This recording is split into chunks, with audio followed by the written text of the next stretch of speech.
Alright guys, it's amazing. You put a carburetor on it and it runs perfect. Hot, cold, warm, the whole deal. So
alright guys,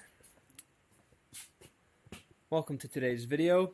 I'm not entirely happy with this car at the moment at all. So we just warmed the car up. As you saw, it didn't want to start and it's kind of not happy. I've got the ultimate tell your fate device here, rotary compression tester. I already compression tested the car cold, and albeit not like epic impressed with the numbers, they're not bad. So we're going to do a warm compression test on the car now to see if this is our hot start issue. However, based on what I saw when they're cold, I don't think it's going to be that bad. It's sitting like mid 80s, which is fine because this engine doesn't have a lot of runtime on it either. The other thing is, while I just started the car, it was like being weird and wouldn't rev and doing all sorts of dumb stuff. Sitting here in idle perfect but wouldn't rev, which is what it was doing earlier, which was the bad injectors that I had in it before, and then changed that out, and then now it's this and all this other crap, and it was like hunting for an idle, which, I mean, I haven't touched anything in here. Anything at all. You know, all my grounds are good, like, it was running fine, guys. You saw us rip it in the other video a while back. And now it's not. So, we are going to go to the dark side, i.e. the side that I know best with rotary cars, okay? And that is carburetors. I have a buddy local here that has a GSLC 6-port with a 48 IDA on it, which is the downdraft IDA. And we're going to try that carburetor on this engine. And I'm going to go pick it up. We're going to strip all this EFI crap off of here, and we're going to put a carburetor on this, and we're going to see if that fixes all the issues I've been having with the EFI, which the carburetor runs his 6-port engine perfectly. So, literally, it should just go on, and it should work perfectly fine. I'll hook my little fuel pump up to a gas can on the floor, and we'll get this thing started. And then I'm really mad because I really wanted to make this car work with fuel injection. I figured that the OEM 40-year-old EFI would be seemingly more reliable than a carburetor and a little bit easier to work on, given that, you know, the whole time I was building this car to sell. So some people don't know carburetors. They really don't, and they don't have the patience to go ahead and learn them. And the EFI stuff, yeah, maybe it's a little bit more tricky. But I think I'm going to take it all out. And to give you a perspective of everything that I've changed and or fought with this, I think I've made 3 videos on the channel troubleshooting fuel injectors. We replaced the whole entire fuel system twice. It had a brand new fuel system in it when I overhauled the car, like new pump, filter, fuel pressure regulator, everything, all new lines. And then we still have an issue, so I put a new pump, new pump, another new filter, and another new fuel pressure regulator on, and that fixed it. With new injectors, and that fixed it, and then now it's doing it again. The fuel tank has been cleaned already before I put the whole thing back together. So it's like, what else could it be? You know, we already had to troubleshoot, like over here, your fuel injector relays have to be grounded. I mean, there's a whole, I won't even get into it anymore. There's like 3 videos trying to figure out this EFI, and I'm over it. And if it had a Weber on it, like my other car does, it would literally just work. The Webers, they just work. They're so good. That's what's on this car. If you haven't seen it, I'll show it to you. No, I'm not putting this carburetor on that particular car because this is like This is my carburetor. I like this carburetor a lot.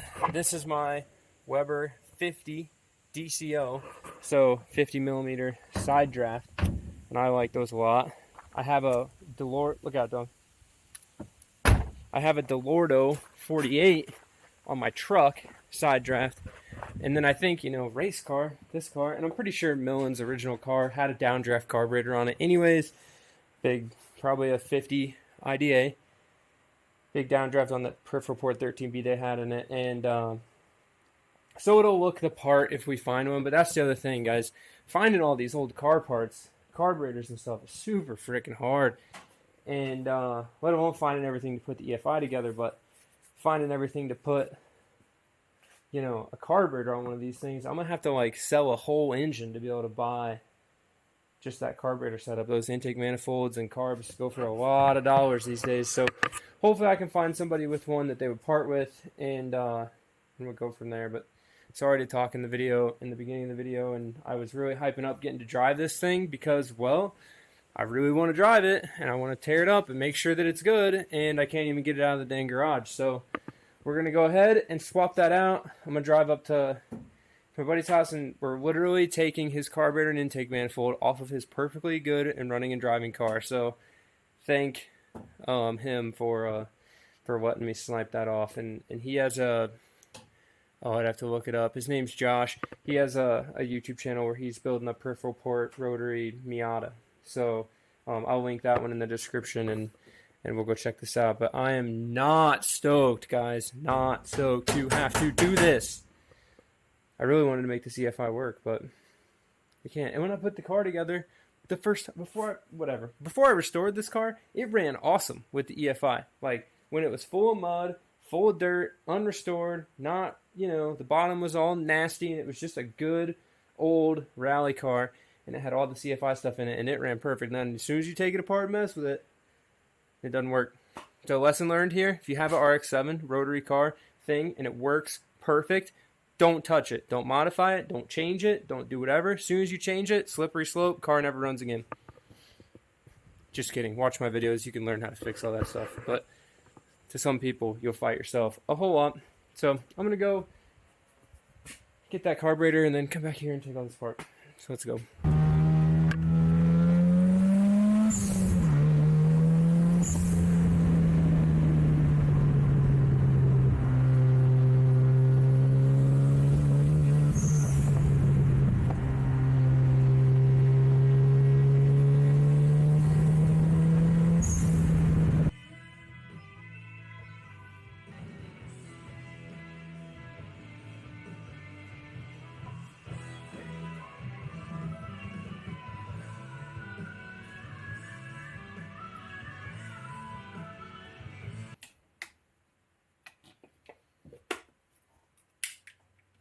Alright guys, we have went ahead and hot compression tested it, and the numbers are just fine. So I'll put them up on the screen. Front rotor first, rear rotor second. Or definitely the numbers could be higher, but because this engine, right, only has, say, I mean, it probably didn't even have 2 hours worth of runtime on it, right, from it getting rebuilt 2 years ago, maybe 3 years, or 3 hours worth of runtime on it. I think we're doing good. Those numbers are only going to go up. So what we've got done now is I've went ahead and stuck mad thanks, like I said earlier, to my buddy Josh for letting me borrow the carburetor off of his perfectly running and driving car. So we've stuck the carburetor on here. I left a fuel rail and injectors and stuff in there for now just because that's sealing those holes so there's no vacuum leaks or anything. We've got the brake booster tied off on the lower intake manifold. We've got my little new fuel pump. I keep these little spare fuel pumps laying around just to run on the cars. I'm not going to hook the throttle cable up because actually it doesn't reach. Fuel pressure regulator set to super low. I don't know what this is going to put out. It should be fine, but just a cheap little inline guy. He had a return set up on this. I don't want to jack with it too much, and I'm literally just going to bump this fuel pump on real quick, give it a couple pumps to the throttle, and then I'm going to fire it up, and it should fire right up and idle, and then I can jump back out here and ideally work the throttle myself. So we can reach it. Josh said his car likes like 2 pumps. So there's 2 pumps. We'll see what she does. Ideally, it just fires right up, right?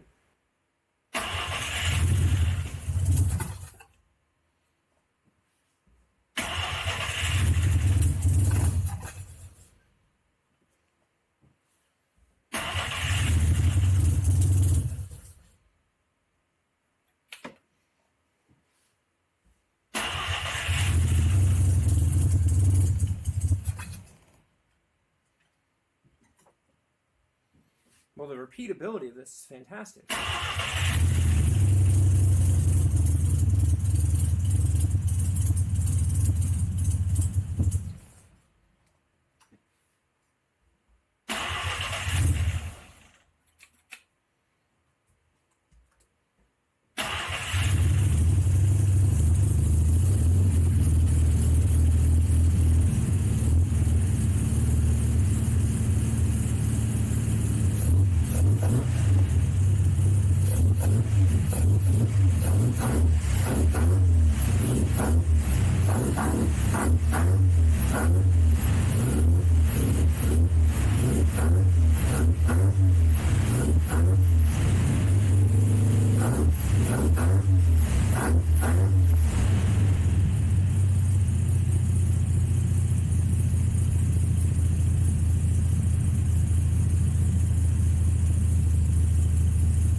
Recommend doing this at home, but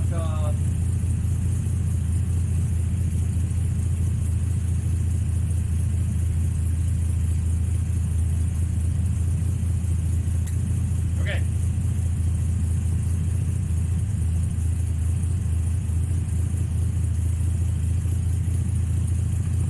That ought to be enough fuel for it to idle.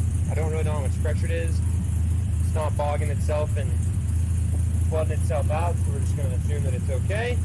Sounds like it's idling perfectly healthy and smooth. So what we're going to do is I'm going to go ahead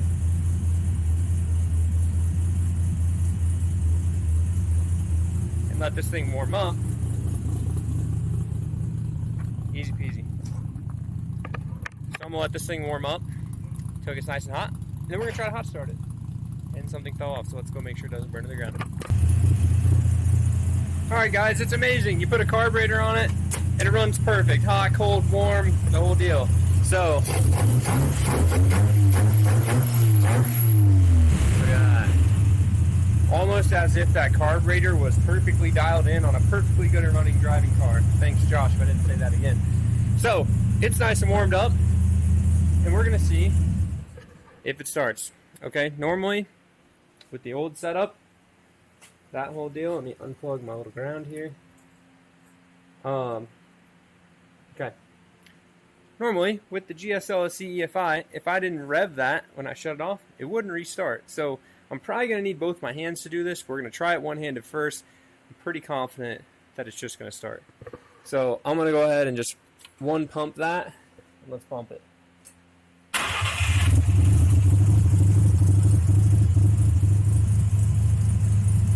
Alright, I have a 1984 Mazda RX7 GSLSE complete fuel injection setup for sale, does not work.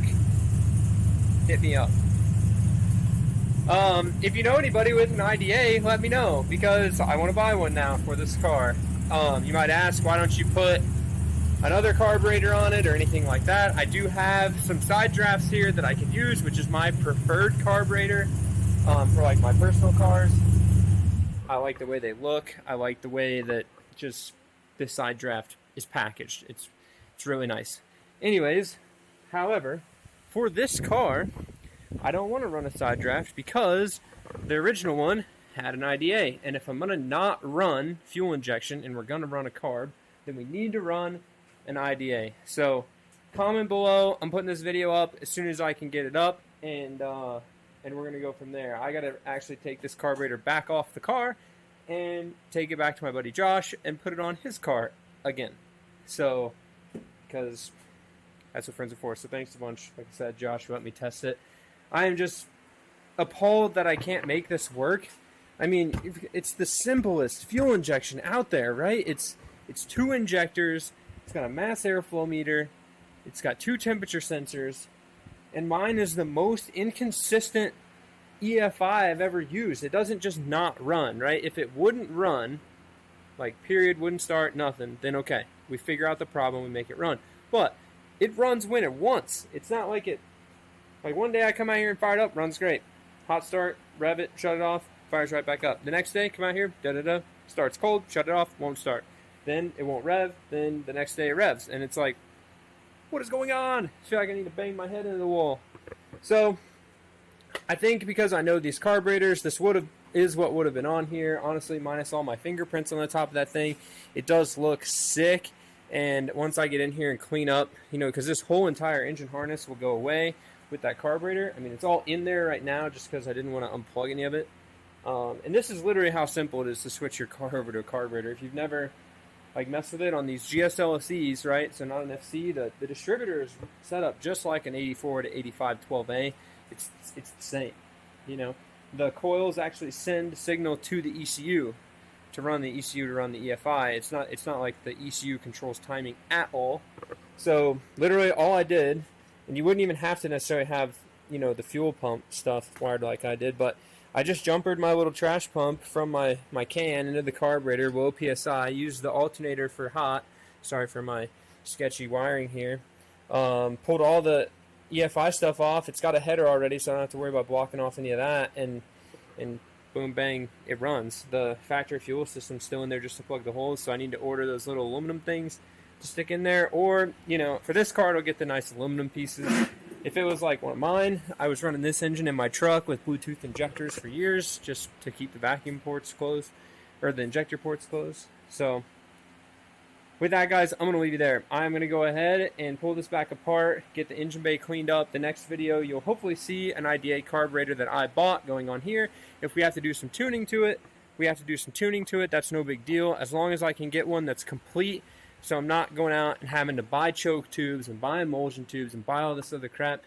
Luckily, Josh knows everything that's in this carburetor, so since this carburetor was running on a stock 6-port GSLSE engine, which is what his car is, I'm basically going to just take that, his exact setup, top to bottom.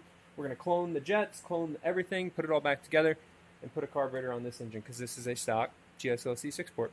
So I wasn't too worried that the compression numbers were going to be low, because I had known that this car had always started and had always had some, like, it had always ran before. Like, before I overhauled the whole entire car, I never had issues with that engine. You know, and that's one thing that just, these little cars, it's a 38 or 40-year-old wiring harness. You know, it's a 40-year-old ECU. It's a 40-year-old map sensor. Like, it just, as simple as it should be, sometimes it's not as simple. So, thank you guys very much for watching. I promise, soon, ASAP, I want to drive this thing and rip it just as much as you guys do, that we need to get driving this thing. And I really, really, really want to get this thing figured out, because, well, I have a whole bunch more projects, and you're probably going to see in the next video, might not be about this car, because these carburetors are hard to find, and this thing might just get pushed over, and we're going to start on the next one. So get stoked for that. We will see you guys in the next video. Keep it rad, and let's start working on that. Peace, guys. It's a wild Letty taking a leak. Hey, come here. Come on, come here. Let's go with pace, faster. She doesn't quite get that one yet. Come on, come on, come on. You gotta say bye. What do you think? This car runs now. Runs better. Ready to take it back apart? Yeah? See ya.